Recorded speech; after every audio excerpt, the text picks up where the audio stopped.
Hello and welcome to FDS News for February 23rd, 2022. I know I've been talking a lot about Kamigawa Neon Dynasty lately, but so has everyone else.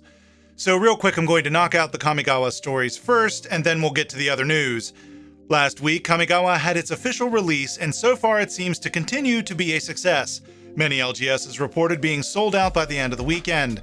Along with the release, Wizards unveiled the official trailer, which single-handedly converted me to an anime fan. I didn't dislike anime before, I just didn't watch much of it. Now I want a full Netflix series of that trailer. Wizards also released a soundtrack for Kamigawa Neon Dynasty on February 18th, and in my opinion is actually quite good, and makes me hope this isn't the last time they go all out like this for a premiere set release. Basically, I'm saying I want a noir comic about an Ob Nixilis crime family, a special edition bow tie that has the Planeswalker symbol on it, and a soundtrack featuring a solo trumpet playing a haunting theme of love, family, and loss when the Streets of New Capenna comes out. Is that too much to ask? On Monday, February 21st, the professor at Tolarian Community College dropped a teaser trailer for something. The professionally done trailer takes the viewer into a beautifully rendered library while the voiceover talks about books of dreams.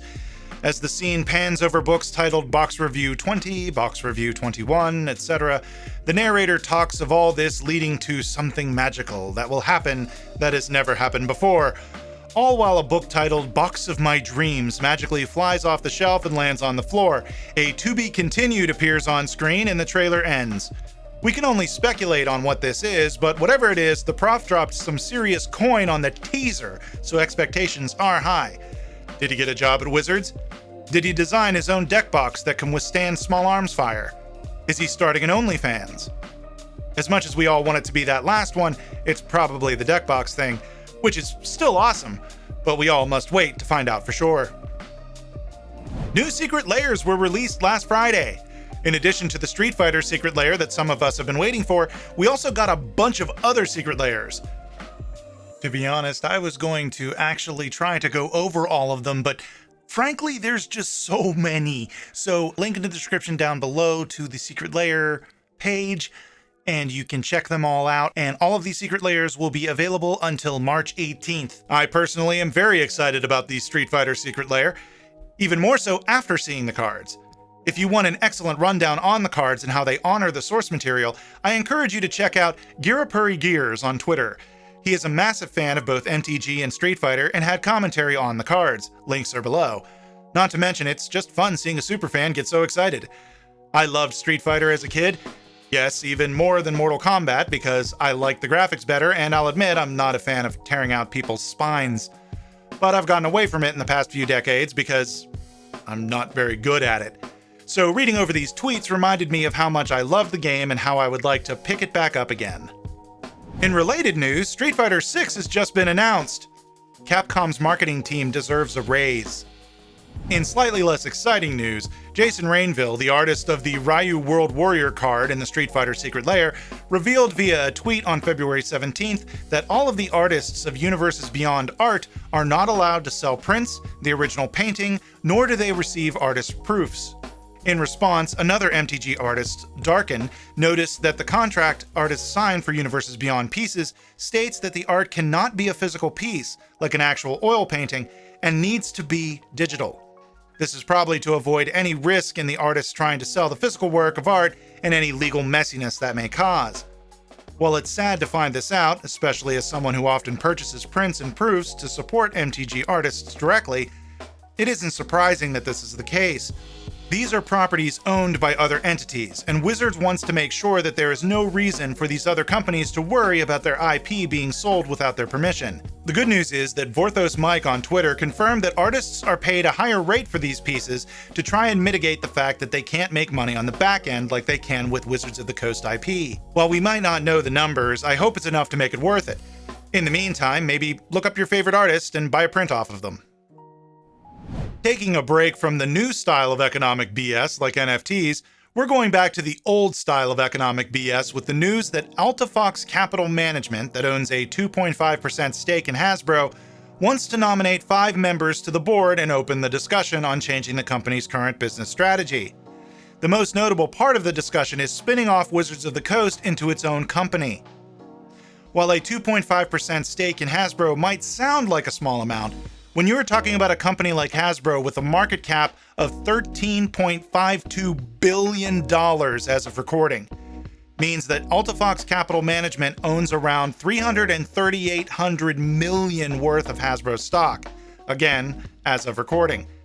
While this doesn't equate to the ability to make final decisions for the company, it does give them the ability to open discussions about how the company is run.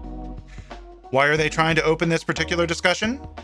According to Alta Fox Capital Management's website, freethewizards.com, yes, that website does really exist, and yes, Alta Fox created it. They feel that Hasbro is being stifled by its current brand blueprint strategy that was implemented by the late former CEO Brian Goldner. And compared to its competitors, the Hasbro stock has underperformed, especially when you take into consideration the last few years of explosive growth in the Wizards of the Coast and digital gaming division. To tie this back into Magic a bit so I don't lose all of you in the middle of this riveting economic episode of Downton Abbey, in Alta Fox criticism of the brand blueprint strategy, they specifically call out Wizards of the Coast being slow to develop digital properties and allowing other competitors, such as Activision Blizzard, to take significant market share in digital trading card games. They also call out the underinvestment in Hasbro's crown jewel IP, Magic the Gathering and Dungeons & Dragons. The website also states that none of the current board of directors of Hasbro have purchased Hasbro stock in the past decade, which they claim is reflective of their poor alignment with shareholders. So why spin off Wizards into its own company? Wouldn't that just mean you are jettisoning the most valuable part of your business? Not really, because Hasbro and its major stakeholders, like Alta Fox Capital Management, would maintain a large ownership stake in the new Wizards of the Coast and digital gaming company, and therefore profit from its expected success. It would be its own company with its own board of directors and its own business plan that can focus completely on its own IPs. At the same time, the Hasbro board would be able to focus on its other IPs, and supposedly both Hasbro and Wizards will flourish together and everyone will make all of the money. As a part of all this, they nominated 5 members to the Hasbro board. Notably, one of the people they nominated is former pro Magic player Jon Finkel. They even outlined some things they would push for to improve customer and shareholder value, like launching a multiplayer functionality to Arena, a subscription option to Arena that would be more cost-effective for customers, improve transparency, further integrate digital MTG and physical MTG, as well as reviving competitive Magic. Almost immediately, the call from the community was a collective "Free Wizards!" quickly followed by "Get rid of the reserved list." Since then, the support has split among the community. Personally, I'm cautiously pessimistic about the whole thing. It's a plan to make money. That is what this is, pure and simple. While it's dressed up in pretty colors, a nice graphic design layout, and a message that says, "We're doing this for the good of the customers and the shareholders," it's still solely to make the people behind it money. An ungodly amount of money. And I'll admit, the inclusion of Jon Finkel as the nominee to the board makes my spidey sense tingle a little bit. Almost as if it's a way to placate the player base to say, "See, we love you so much that we picked one of you to represent us." Nothing against Jon Finkel. I'm sure he is an awesome guy and is capable of being an excellent voice in this overall discussion. But we're talking about billions of dollars here. The decisions being made will be done with the sole purpose of maximizing profits, no matter how many former pro Magic players they put on the board. Now, does that mean I think this is a bad idea? I have no clue. If they do half of what they say they will, then I think it might be a boon for the player base as well as for Wizards of the Coast and Magic the Gathering. But at the same time, nothing has happened yet. This is just a letter nominating 5 board members and outlining a topic to be added to the new business section of the next board meeting's minutes, along with a fun little website and a catchy call to action. We'll have to wait and see what happens next. That about does it for today. Like, subscribe, tell your friends about us, and click on stuff. Wizards also released a sound... They released a sound. And it was this. All out like this. All out. A special edition bow tie that has the plain rabbit back. It's probably the Dexbox thing. The Dexbox thing. Of Tomio, the Poon Sage. No! Oh, man. I needed that energy. Okay.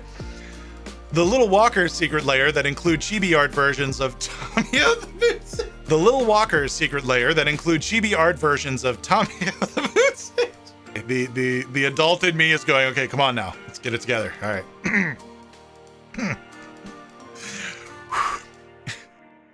Okay. Ryu World Warrior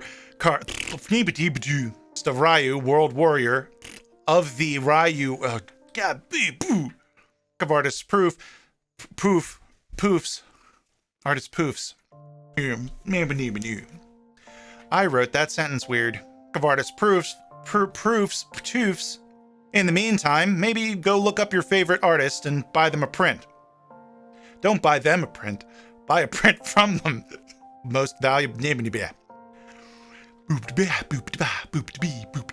To Arena. A subscription option to Arena that would be more. Personally, I'm cautiously optimistic about the whole thing. It's a plan to make. Oh, geez, I said it wrong. Dressed up in pretty colors, a knife. Personally, I'm cautiously pessimistic. There I am, making up words again. No, Horizon Forbidden West. That's what I'm trying to get to. That's what I get to play after I'm done here. Now, does that think I mean outlining a topic. I forgot the name of the company. This show is part of the CIP network, inspiring creativity, one episode at a time.